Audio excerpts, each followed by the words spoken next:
While most of us are practicing social distancing to try to keep healthy, staying apart can be nearly impossible for more than 2 million inmates in prisons and jails across the country.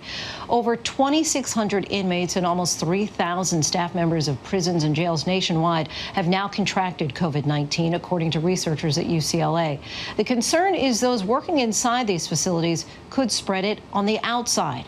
ABC's Alex Perez has this look at the coronavirus from behind bars.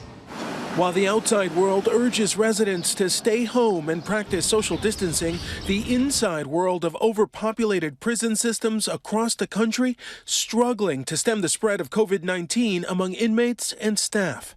At Chicago's Cook County Jail, more than 300 inmates have been diagnosed with COVID-19.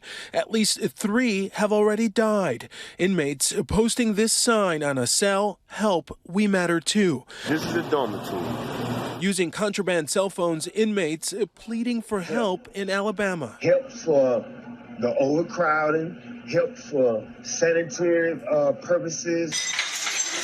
At a Kansas prison, inmates smashed offices and set fires, taking over an entire cell block for hours, until staff used tear gas. The state now investigating. We at LCF, this is what happens.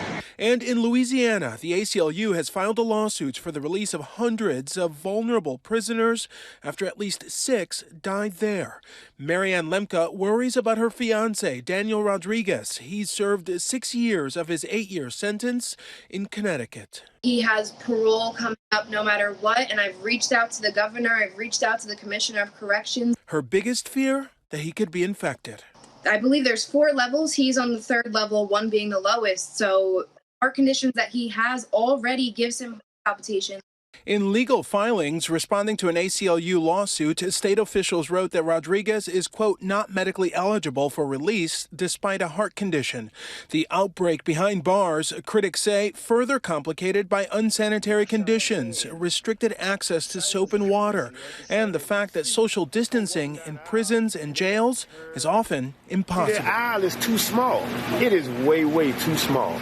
Here at Cook County and at prisons and jails across the country, they have already released thousands of low-level nonviolent inmates to help ease overcrowding. They're also now separating inmates, quarantining those that test positive and show symptoms, hoping to slow down the spread of the virus inside and outside. Alex Perez, ABC News, Chicago.